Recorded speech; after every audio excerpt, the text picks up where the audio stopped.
Hello and welcome to Genius Indian. मित्रों, आज हमारी चर्चा का विषय है ग्राउंड वाटर।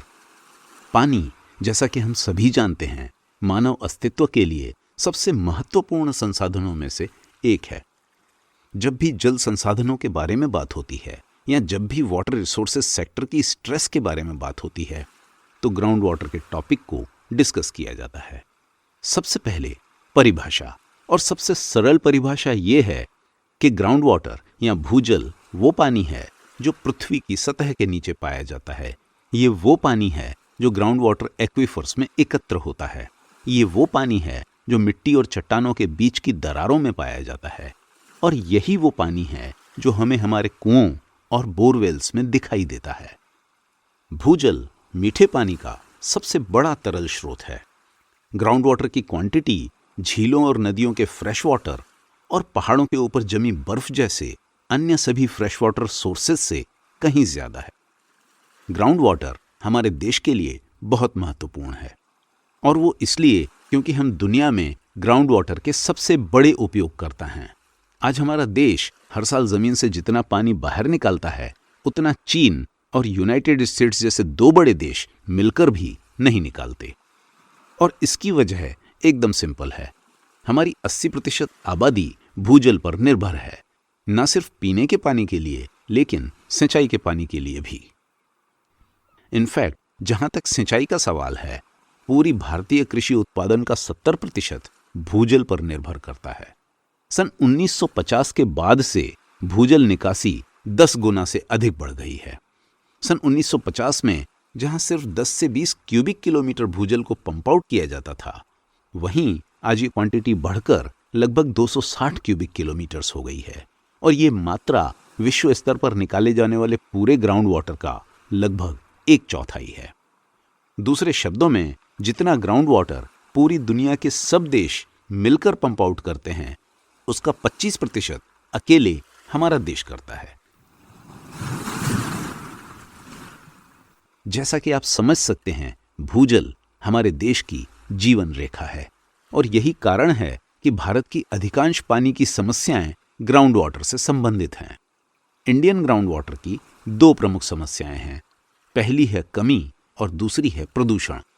डिप्लीशन बहुत बड़ी समस्या है, और वो समस्या इसलिए है क्योंकि हमारे कुएं और ग्राउंड वाटर एक्वीफर्स सूख रहे हैं। और वे सूख रहे हैं क्योंकि हम बारिश होने पर अपने ग्राउंड वाटर एक्वीफर्स को पर्याप्त रूप से रिचार्ज नहीं करते।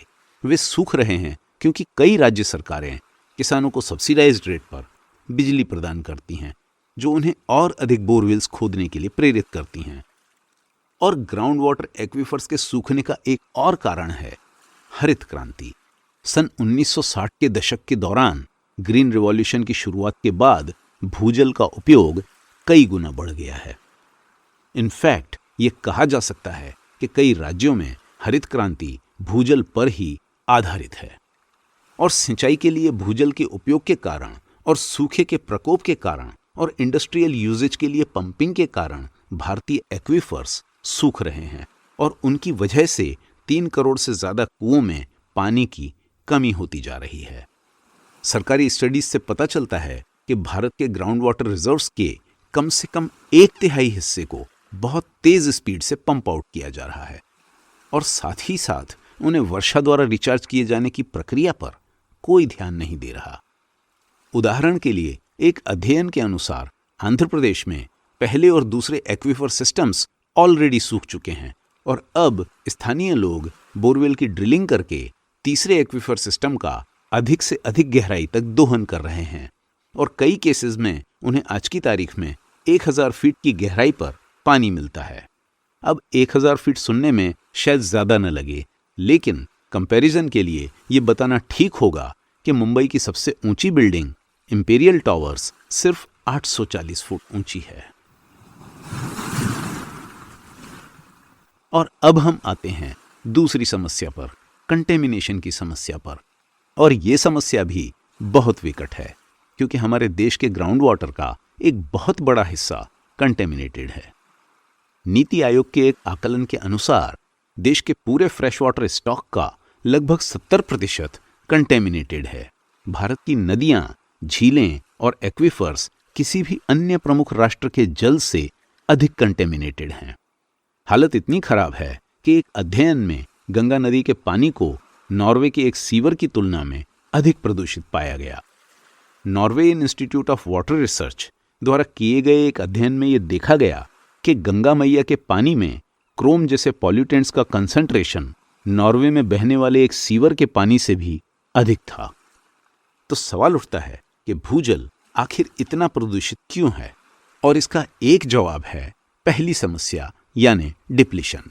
जब एक ग्राउंड वाटर एक्वीफर में पानी कम होता है तो नेचुरली आयंस का कंसंट्रेशन बढ़ जाता है। जब एक्वीफर्स पर्याप्त रूप से रिचार्ज होते हैं तो कंसंट्रेशन ऑटोमेटिकली कम हो जाता है। और चूंकि हम अपने एक्वीफर्स को पर्याप्त रूप से रिचार्ज नहीं कर रहे तो उसकी वजह से कंटेमिनेंट्स की समस्या बढ़ती जा रही है। और इसी के चलते भारत के 3/4 भूजल में वर्ल्ड हेल्थ ऑर्गेनाइजेशन के द्वारा मान्य लेवल से ज्यादा फ्लोराइड्स और अन्य कंटेमिनेंट्स पाए जाते हैं। एक अध्ययन के अनुसार भारत के 676 भौगोलिक क्षेत्रों में से 387 भौगोलिक क्षेत्रों में ग्राउंड वाटर में पेस्टिसाइड्स, आर्सेनिक, लेड, कैडमियम और नाइट्रेट्स का कंसंट्रेशन हेल्दी लेवल से बहुत ज्यादा है। नीति आयोग की एक रिपोर्ट के अनुसार कम से कम 60 करोड़ भारतीय लोगों को पानी की शॉर्टेज और क्वालिटी की वजह से बहुत ही तनावपूर्ण जिंदगी बसर करनी पड़ती है।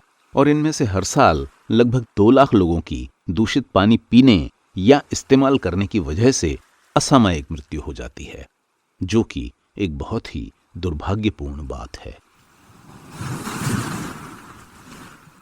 तो मित्रों, ये तो था हमारे देश के ग्राउंड वाटर पर एक छोटा सा डिस्कशन। अगले एपिसोड में हम चर्चा करेंगे ऐसे ही किसी और टॉपिक पर, तो कृपया उसे मिस न करें। और उसे मिस न करने का सबसे आसान तरीका है जीनियस इंडियन चैनल को सब्सक्राइब करना। और जीनियस इंडियन वीडियोस के ज्ञान के प्रकाश को चारों ओर फैलाने का सबसे आसान तरीका है इस वीडियो को लाइक और शेयर करना। और इस चैनल को इम्प्रूव करने का सबसे आसान तरीका है अपने विचारों से मुझे अवगत कराना। और अंत में आज की इस चर्चा को समाप्त करने का सबसे सही तरीका है आपको अपना समय निकालने के लिए आपका शुक्रिया अदा करना। Thanks for watching.